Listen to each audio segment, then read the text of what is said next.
Hi, welcome to the American University Internet Governance Lab Alumni Interview Series. I'm Kathleen Scoggin, and I'm in my second year at American University in the School of International Service studying IR and French, and happily serve as one of the junior fellows of the Internet Governance Lab. Today, I'm interviewing Doreen Bogdan-Martin. She currently serves as the director of the ITU Telecommunications Development Bureau with 30 years of high-level experience in policy and strategy development, analysis, and execution. She also serves as the executive director of the Broadband Commission for Sustainable Development and is the co-creator of Equals, the Global Partnership for Gender Equality in the Digital Age. And before that, Ms. Bogdan-Martin was an American University student. So let me jump in and say thank you so much for being here today and tell me a little bit about your time and experience at American University. Well, thank you, Kathleen, and it's great to be here, great to be with you. So indeed, I was at American University in the School of International Service, and I think that's really where my career in the technology sector actually started. So I decided to pursue my master's in international communications.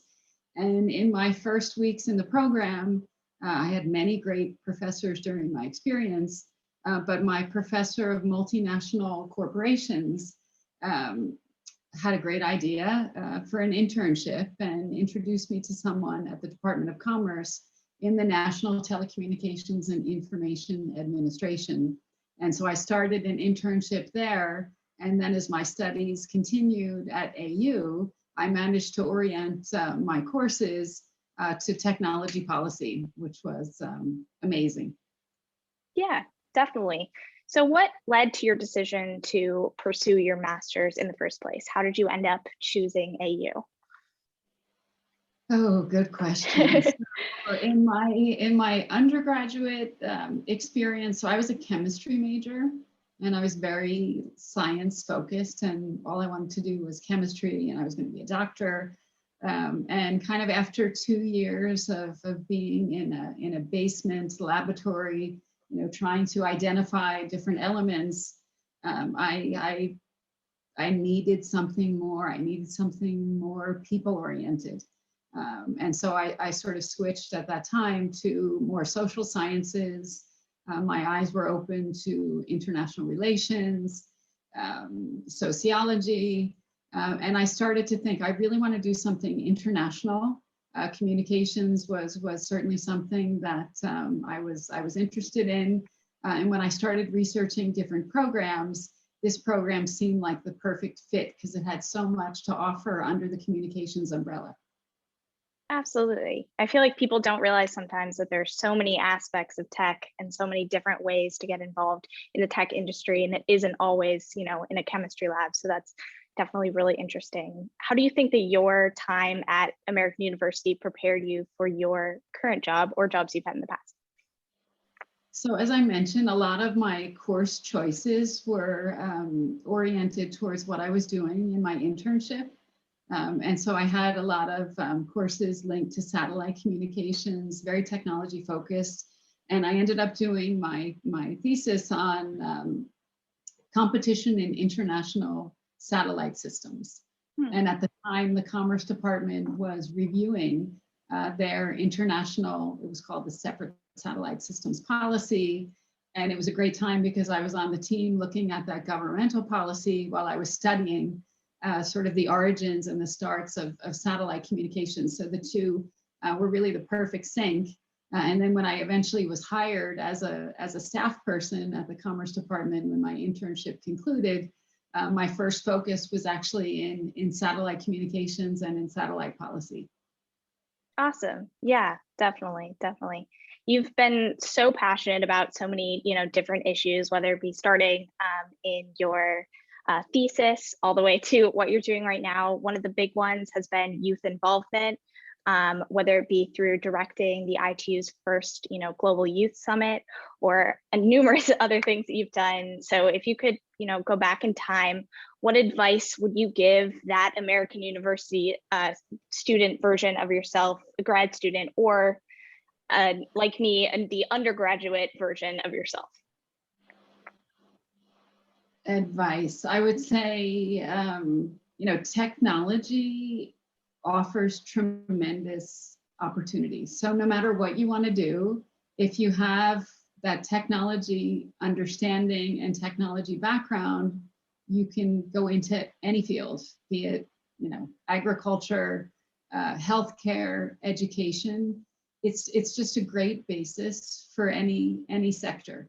And so I think for the students studying in the School of International Service, you know, you have so many opportunities, and really that whole tech basis can offer just that sort of opening to lots of opportunities. I think the other important thing is when we think about technology, it's not just the techie part, and that's what really inspires me. It's what you can do with technology. And so for me in my current function as well now, I'm very focused on those that don't have technology and trying to help people get connected to the internet and to bring with that the digital skills so that they can actually use technology in an empowering way, and to really help make sure that people get connected so that they can help change their lives and the lives of their communities.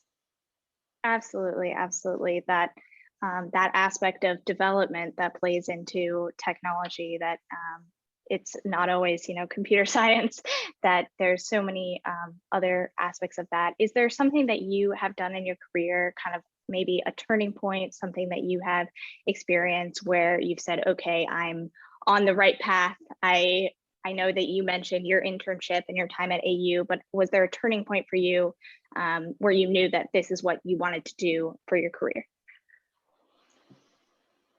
Well, I mean, I went from the Commerce Department to the International Telecommunications Union. I went first on a loan from the government to help the ITU prepare for its first World Telecommunications Development Conference.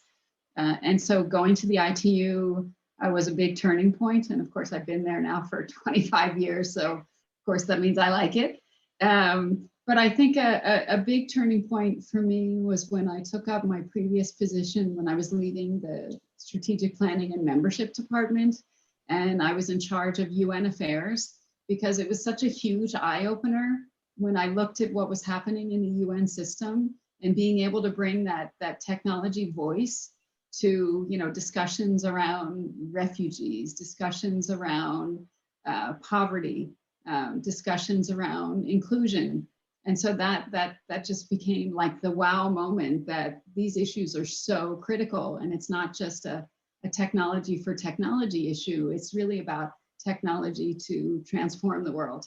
So I've tried to carry that with me, and you can see behind me I have the Sustainable Development Goals, so the 17 goals, and I think working in this space, we are the sort of enablers to help achieve those 17 goals. Yeah, absolutely. I'm sure that was quite a shift, going from US government work to, you know, an international organization.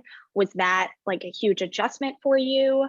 I know you said that it was a turning point to understanding that international work was something that you wanted to be super involved in, but was that a big adjustment, you know, moving obviously to Geneva, far away? But other than that, how was the adjustment? Yeah, it was a big adjustment. I mean, in the commerce days, I was doing international there. I was in the Office of International Affairs. So I was traveling quite a bit, but definitely moving to Europe. I speak Spanish, but at the time I didn't speak any French. So, you know, the language issue was a bit of a challenge. You know, culturally is a bit different. Yeah, I mean, there was a lot of challenges, but no regrets, and you know, it's really been exciting and continues to be a great field to be in, and I just can't wait until the pandemic leaves us and we can actually start seeing each other face to face and traveling again. Yeah, absolutely. That is one subject that I wanted to breach a little bit. I know, you know, everyone talks about how much the pandemic has impacted, you know, everyone around the world, but how has that impacted your field and the work that you do on the day-to-day? So it has had a huge impact on our work, and I would say on the positive side, although, you know, it doesn't make you feel great when you talk about the positives of COVID, but I think what has helped is that our struggle before was really to convince people, governments, that connectivity is critical.